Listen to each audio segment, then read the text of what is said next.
And joining us now is Jayna Hefford. She's got 4 Olympic gold medals, 7 World Championship gold medals. She was the all-time points leader in the original NWHL. And she's got a trophy named after her, EJ, the Jayna Hefford Trophy for MVP, as voted by the CWHL players. She can now add member of the Hockey Hall of Fame to that list. Jayna, thank you so much for joining us. Congratulations. I'm sure you've been asked this a lot over the last 24 hours, but just after everything that you've done in your career, what does this honor mean to you?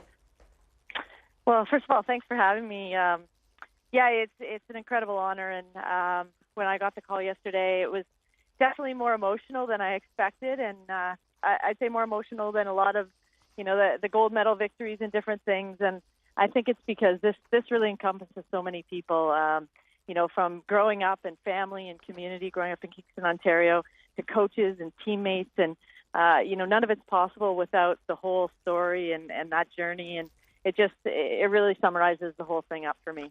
All right. Did you have any expectation that call was coming yesterday?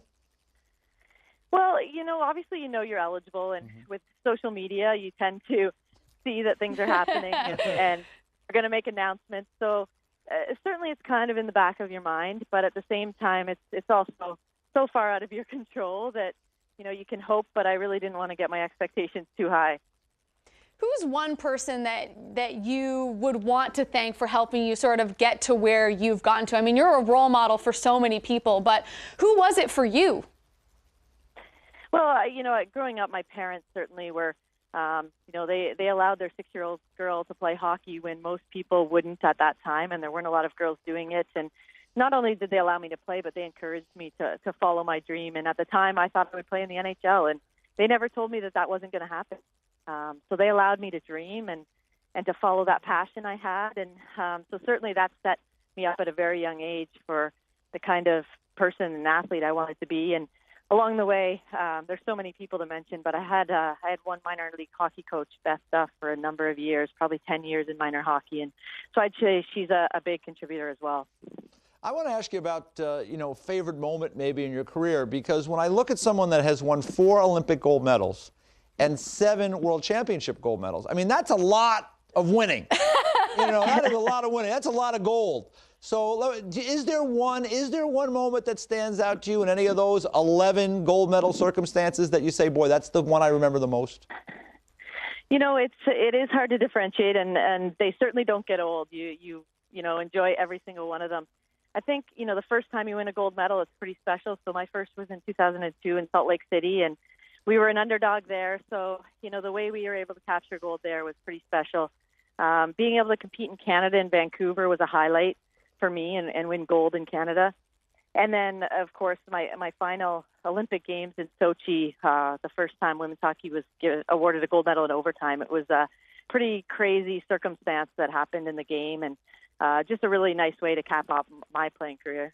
Yeah, crazy circumstances, right. As an American watching that game, it was real crazy. But, what do you remember particularly from that whole end of that game, overtime? Because that was one of those games that, I'll remember that game for a long time. It was a terrific battle with great rivals with the U.S. and Canada. What do you remember from that final few minutes in overtime? Well, the final few minutes of the game, I think that we were able to really play with a level of confidence that we believed we were still in the game, and we went about the job and didn't allow things to get away from us and to think about the bigger picture. We just focused on our job, and by doing that, we kind of chipped away, but we never stopped believing that we could put ourselves back in the game, basically. And then when we did, it felt like we had so much momentum, and the Americans obviously hit the post on the long shots, and when that happened, it kind of gave me a feeling of, this is meant to be, right? Those things just don't happen, and so it was a huge victory for us, and for you guys got us back in the last one. But the rivalry with Canada and the U.S. is so good, and it's so fun to play in. And as much as the players, it's intense. I think that's the game they all want to play in, and there is a mutual respect between the two countries.